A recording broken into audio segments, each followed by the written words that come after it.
What's up, guys? This is the Gospel according to Mark with a C. He is I, and I am he. Just taking some time to tell you exactly what's on my mind. Thank you for joining me once again, my friends. I hope all is well with you. And guys, as always, I do ask you, if you feel like doing it, if you care to, hit the like on this video, and also you can share it and also subscribe. And specifically, make sure you remain subscribed, guys. I am like really going to war with YouTube for my subs and viewership and things like that. Like they took a ton of subs away from me last year, and I've really been trying to, get that number back up, guys. I'm pleased to say that I'm almost plus 400 subscribers just in the last month. So thank you guys for working with me there. And of course, if you want to contribute to the channel, you may do so by hitting the super thanks feature on each and every one of my videos. Also, I leave a link for the Cash App in the pinned comment below if you care to do it that way. I really do thank you guys for your support. Now, listen, guys, today I want to talk about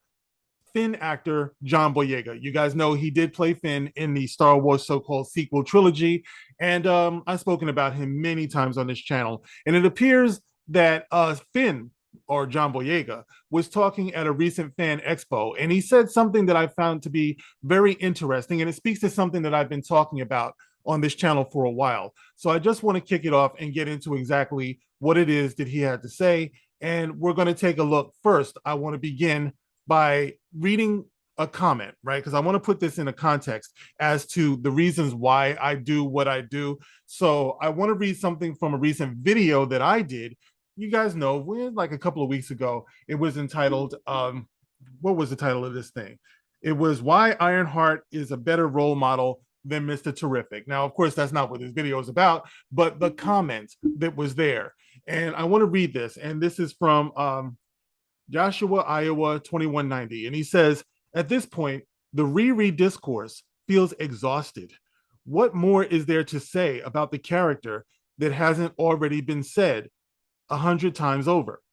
And I replied to Josh and I said, I don't think anyone else is talking about the insulting way that this show was marketed to the Black audience except me. I'm going to be referencing this for a while because right now they don't have any reason not to do it again. And Josh replies, you want to bet? I can send you links to where I've spoken up countless times and how I was called racist for pointing out the pandering and the ill marketing. Now, big respect to you, Josh. I'm glad that you're talking about this. I feel it, everyone should be talking about it, and I want you to know that I appreciate it. Excuse me, I appreciate you talking about it. But here's the fact of the matter, guys. Until Black people specifically start talking about this, that conversation, that argument is not really going to have any legs, not going to have any bite, no teeth, all gums. And it's because they are using Black people. And that's the point that I'm talking about. They're using Black people to virtue signal to earn these points, to try to act like they're doing something that they're not. So basically what it is I feel like they are weaponizing the Black identity against everybody else. And I'm not quite sure that this isn't deliberately to cause that so-called Black fatigue that people are talking about. You see, if you learn from history, you know that there have been times when certain populations were set up where they were made to look like they were a burden on the larger population, to the point where that group sentiment becomes very, very dangerous. It becomes very dangerous to exist. And it's not just on the internet, as some people like to say. If you're really paying attention, you can see this in everyday life. You know what I mean? So it behooves Black people specifically to talk about this, because as long as you're talking about it, Josh, that's great. But like you said, you will be dismissed as, he's just a racist. He's just an angry white guy. I'm just going to assume that you're white. Joshua, Iowa. So anyway, that's what it is, guys. Plus, Josh, you have to keep in mind, too, there's a whole other section of the fandom that seems to think that the appropriate response to all of this is to clown Black people, and a lot gets lost in the translation when you do it that way. And unfortunately, it kind of messes up the credibility of other white people who have a legitimate concern about this. You know what I mean? So it's actually anti-constructive when it comes to the argument.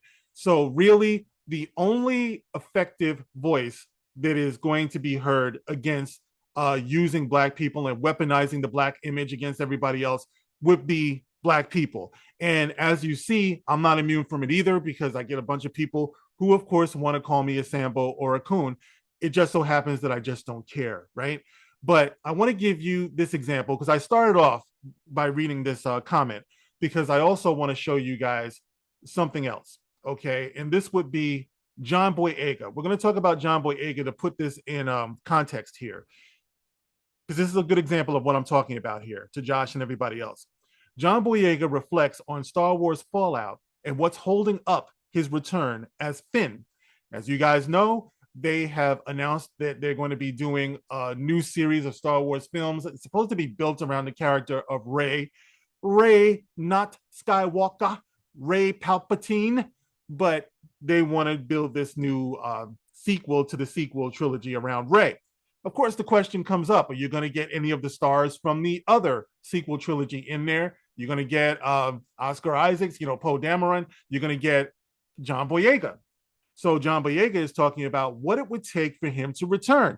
Now, you guys might remember John Boyega was very vocal about how he felt that his character was pretty much shortchanged and underdeveloped in the sequel trilogy. Now, of course, the media, they love to talk about, once again, the racist fandom, the toxic fans. But one thing they never, ever, ever, ever, ever, ever talk about are the Black fans who also didn't feel like the sequel trilogy was up to standard.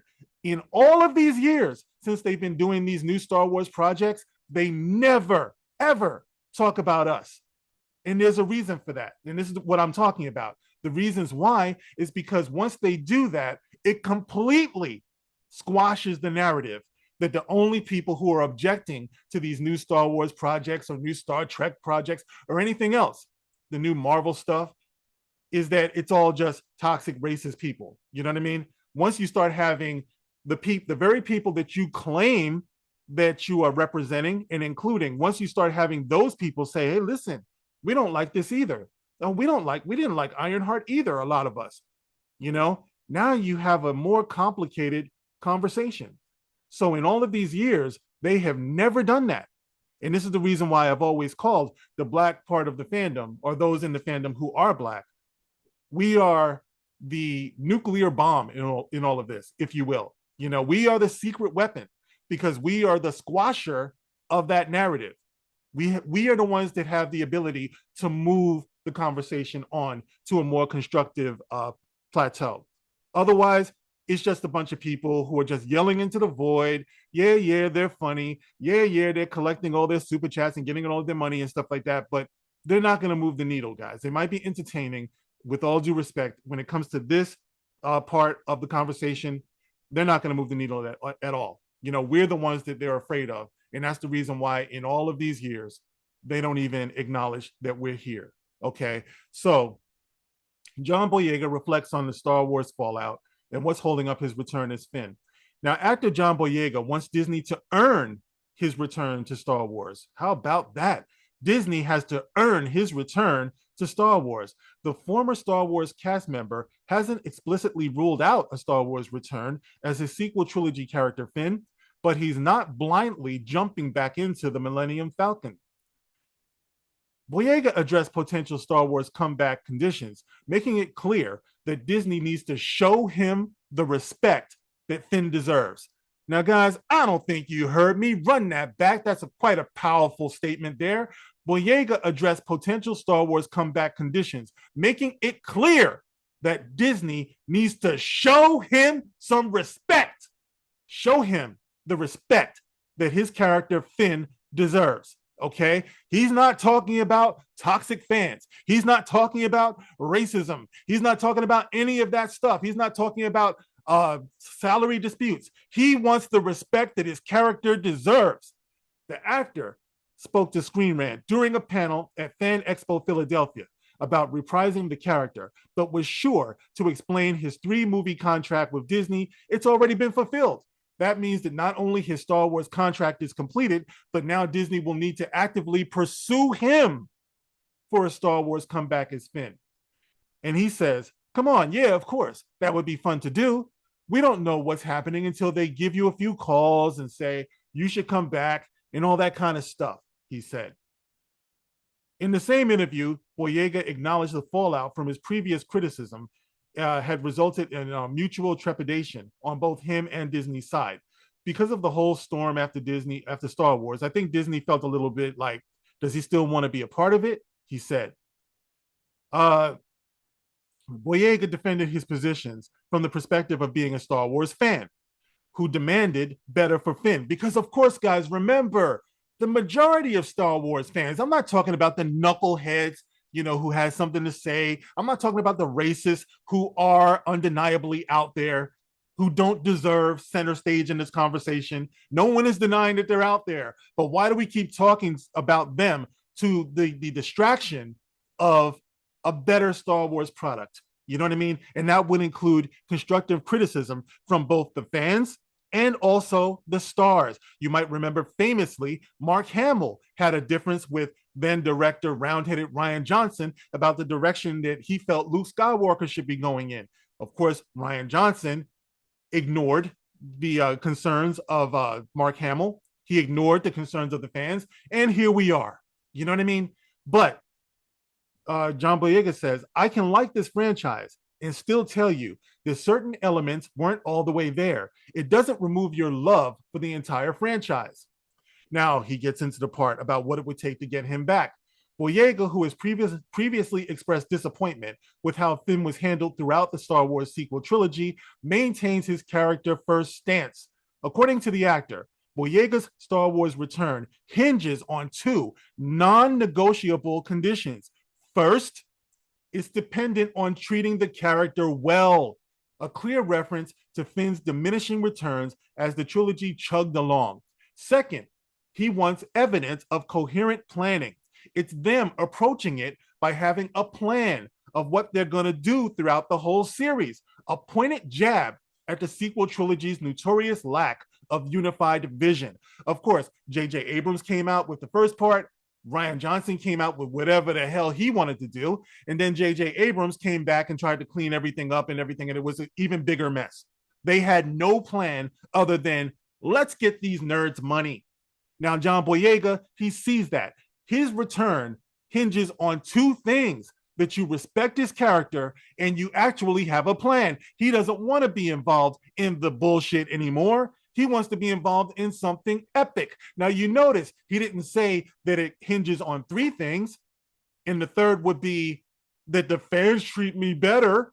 He didn't say that. You know what I mean? So to write article upon article upon article bashing your so-called racist fans that are undeniably out there, but to the distraction of the real constructive criticism of the fans and the stars, it just ruins the whole thing, man. And it takes longer to get the Star Wars that we all know could be done. All right. Everybody was saying that Finn was a fan favorite. My son as well. He was his favorite. The idea of a stormtrooper with Jedi ability, Jedi sensitive, he has the ability, he's force sensitive, was awesome.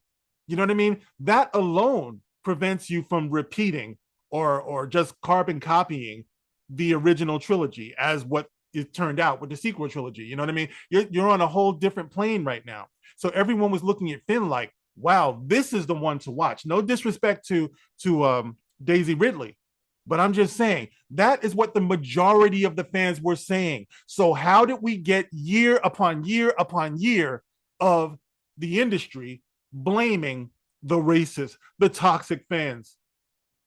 If you listened to what real fans had to say, if you listened to what specifically, I got to go there, to what the Black fans had to say in terms of the way you claim that you're representing us, then we wouldn't be in the position that we're in now. So I just wanted to highlight this, what John Boyega had to say as far as what his return would embody. And the reasons why I started this by talking about the whole Riri Williams thing is because that was my whole point with Ironheart. There comes a time when these Black actors have to start saying, listen, we're not going for the banana in the tailpipe anymore.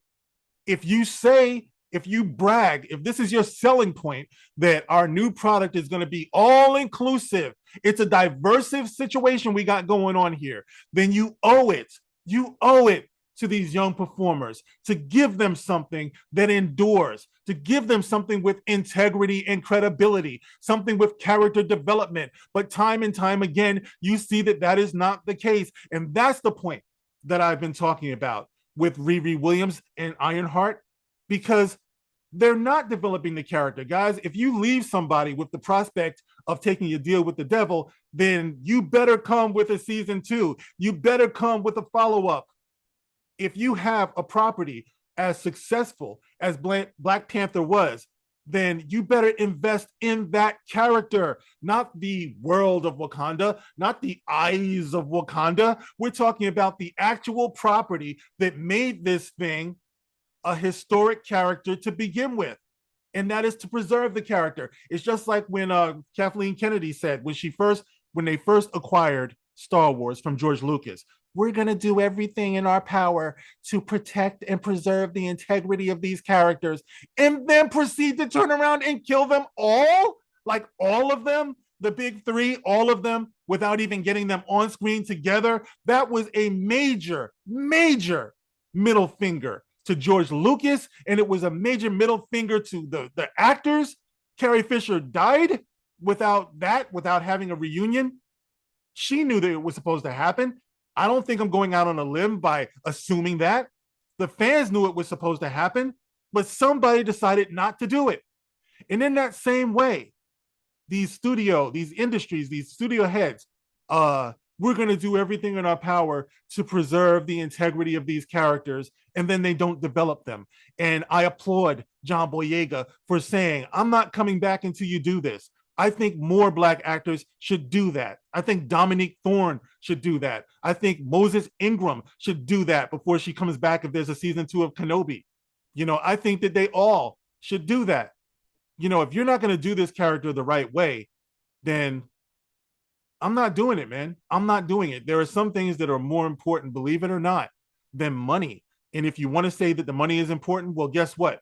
The money is affected too. When you play a character that is not developed and you become a joke to your fans, to the people, they don't want to see you in anything else. You become a running joke, So anyway, guys, big ups, respect to John Boyega for taking that stance, for saying, I'm not coming back until you develop the character and until you actually have a cohesive plan for what you want to do here. It just can't be a cash grab.